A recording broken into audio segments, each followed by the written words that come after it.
সুশান্ত সিং রাজপুত রহস্যে নতুন মোড়, চাঞ্চল্যকর তথ্য উঠে এসেছে সুশান্তের কল ডিটেলস থেকে এবং এই মুহূর্তে আমরা যেটা আপডেট পাচ্ছি যে ইতিমধ্যে এফআইআর দায়ের করেছে সিবিআই। 7 জনের নামে এফআইআর দায়ের করা হয়েছে, যার মধ্যে রিয়া চক্রবর্তী যেমন রয়েছেন, যেমন রিয়া চক্রবর্তীর পরিবারের বেশ কয়েকজনের নাম রয়েছে, তেমনই রয়েছে শ্রুতি মোদি এবং স্যামুয়েল মিরান্ডার নাম এবং একজন অপরিচিতের নাম রয়েছে বলে আমরা জানতে পারছি। আমাদের সঙ্গে সরাসরি এই মুহূর্তে রয়েছেন আমাদের প্রতিনিধি রাকেশ ত্রিবেদী মুম্বাই থেকে এবং আমাদের সঙ্গে রয়েছেন বিশিষ্ট আইনজীবী প্রিয়াঙ্কা টিব্রেওয়াল, যিনি ওই সিবিআই তদন্ত চেয়ে পিটিশন दाखिल করেছিলেন। আমি প্রথমে রাকেশ ত্রিবেদীর কাছে চলে যাব। राकेश, आप हमें बताइए, सीबीआई ने अभी फाइल एफआईआर लॉन्च किया है, तो क्या है उसमें, किसके खिलाफ वो सीबीआई ये एफआईआर दर्ज किया है?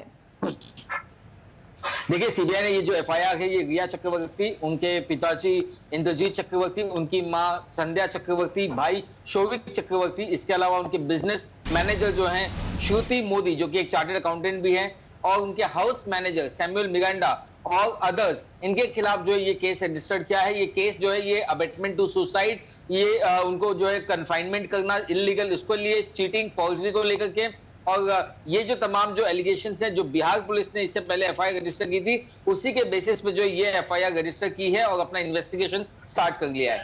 रिया को इंटरोगेशन के लिए बुलाने का कितना पॉसिबिलिटी अभी है और रिया कहाँ है, किधर है, इसके बारे में अभी तक कुछ पता चला?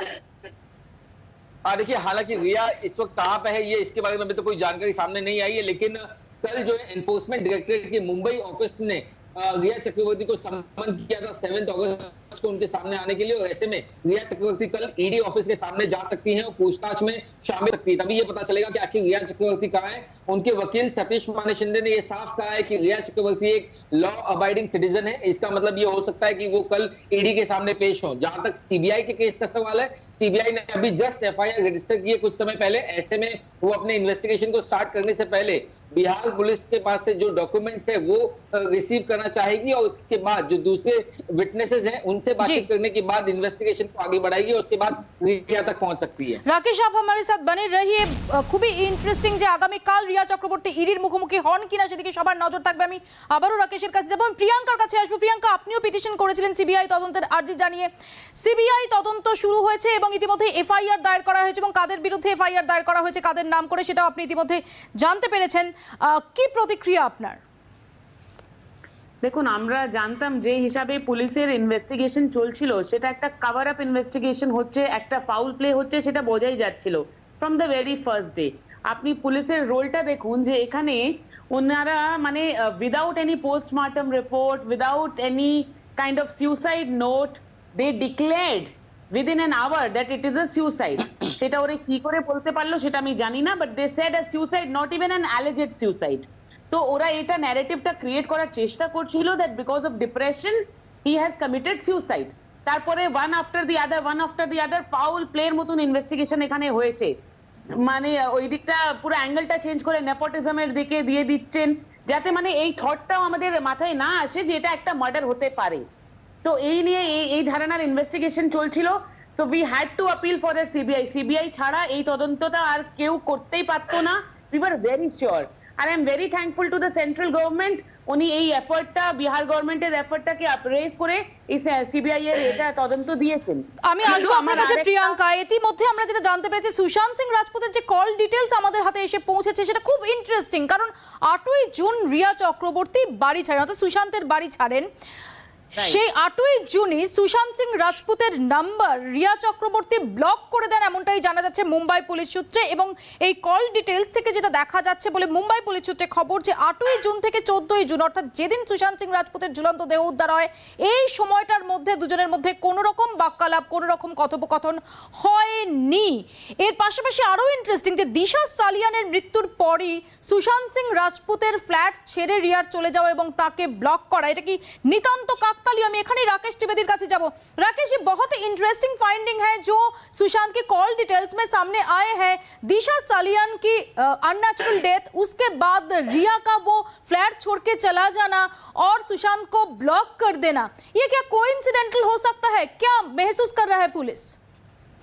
देखिए, इसमें आपको मैं ये बताना चाहूंगा कि रिया चक्रवर्ती ने घर पहले छोड़ा था 8 जून को, और उसी रात को या 9 तारीख की सुबह जो है ये दिशा सालियन की डेथ हुई है। तो उसमें पहले रिया ने घर छोड़ा था, बाद में दिशा की डेथ हुई है। तो कहीं ना कहीं एक तरफ जो है रिया चक्रवर्ती के घर छोड़े जाने से वो परेशान थे, लेकिन उसके बाद में अगले दिन दिशा सालियन की डेथ को लेकर के जो रिपोर्ट्स मीडिया में छपी है उसमें आया कि सुशांत सिंह राजपूत की एक्स मैनेजर की डेथ, इससे भी जो है कहीं ना कहीं सुशांत सिंह राजपूत जो है वो परेशान थे। इतना ही नहीं, उसी दिन जो है उन्होंने अपनी सिस्टर को भी 8 जून को सुबह सुबह उन्होंने अपनी दोनों सिस्टर से बात की है। सबसे पहले उन्होंने अपनी बड़ी सिस्टर से बात की है, उसके बाद में अपनी छोटी सिस्टर से बात की है। हो सकता है कि उन्होंने रिया चक्रवर्ती के बारे में ही उनको बताया हो। ऐसे में उनका लास्ट कॉन्वर्सेशन उनकी दोनों सिस्टर से क्या हुआ है ये भी जानना बहुत दिलचस्प हो सकता है इन्वेस्टिगेटिंग एजेंसी के लिए। शायद उससे भी उन्हें कोई लीड हासिल हो सके।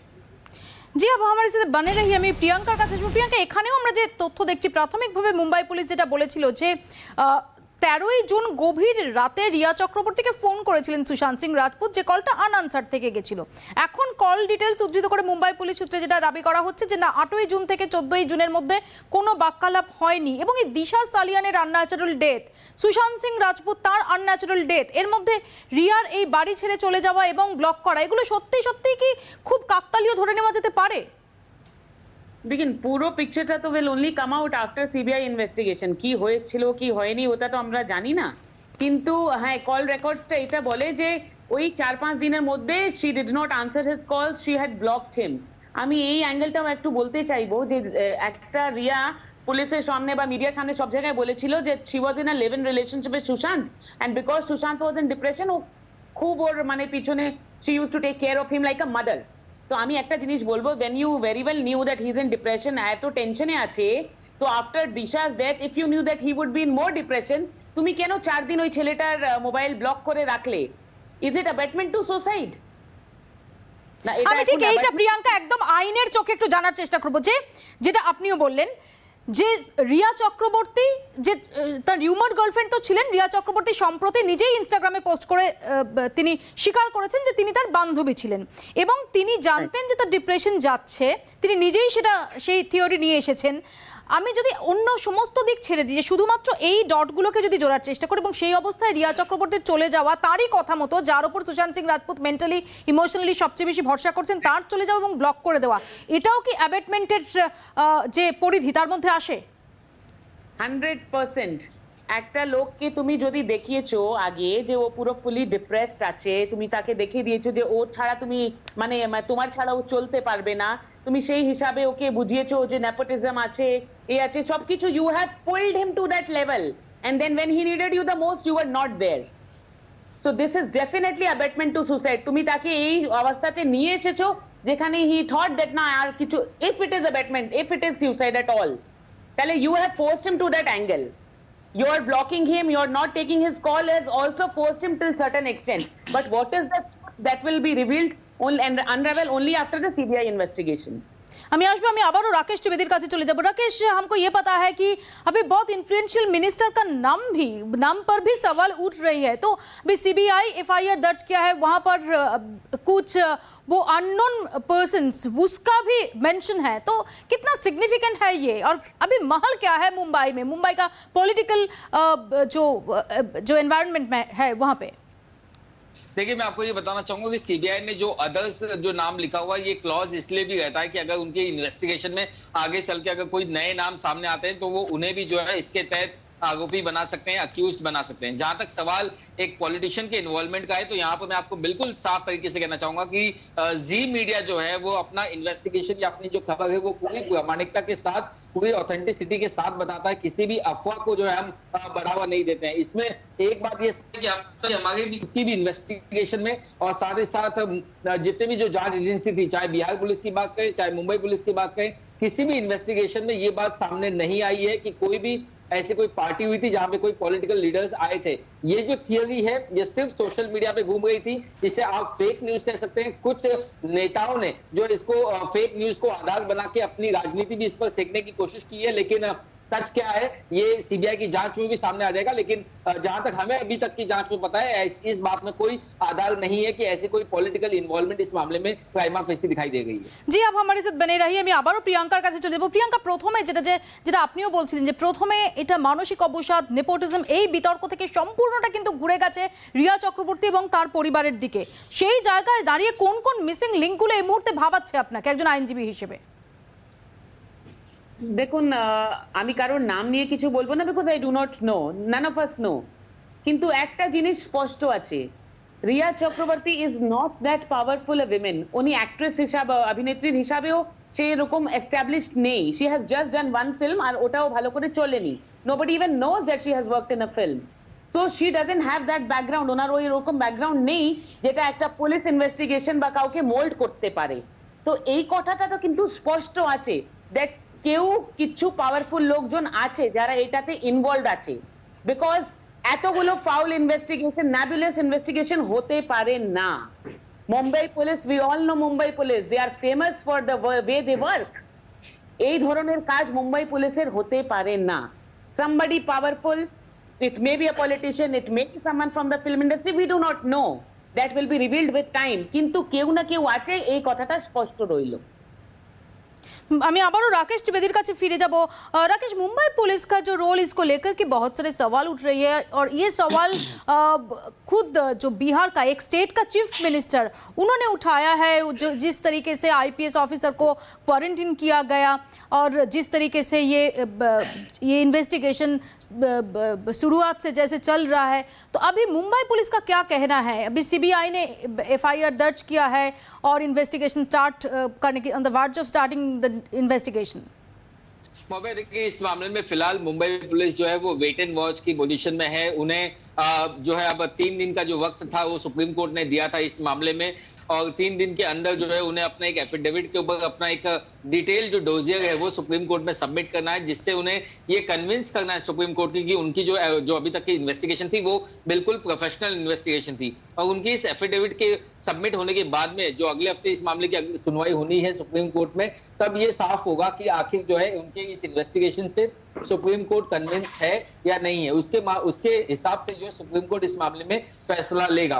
लेकिन यहाँ पर सबसे बड़ा सवाल और सबसे इंपॉर्टेंट सवाल ये है कि मुंबई पुलिस अब तक सिर्फ नेपोटिज्म के एंगल पे जो है जांच करती गई, जबकि एक मामले का एक खुलासा अब तक की जांच में हुआ है कि सुशांत सिंह राजपूत के जीजा, उनके ब्रदर इन लॉ जो है ओपी सिंह, जो एक सीनियर आईपीएस ऑफिसर है हरियाणा में, उन्होंने फरवरी के महीने में मुंबई के 25 फरवरी उन्होंने जो मुंबई के एक डीसीपी को, जो तब बैंड्रा के डीसीपी थे, उन्हें व्हाट्सएप पे ये जानकारी दी थी।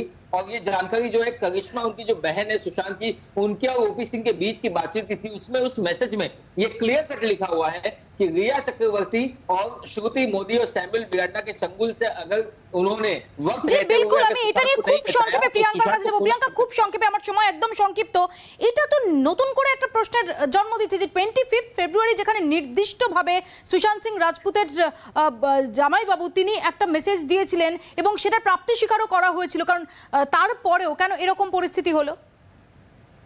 দেখুন, ডেফিনেটলি আমি বলছি ওই যে মেসেজগুলো ছিল ওটাই নিয়ে একটা কেস ফাইল করাটা উচিত ছিল ইফ পুলিশ ওয়ান্টেড, কিন্তু মুম্বাই পুলিশ কোনো অ্যাকশন নেননি। আর মুম্বাই পুলিশ এই কথাটাও চেপে দিয়েছিলেন।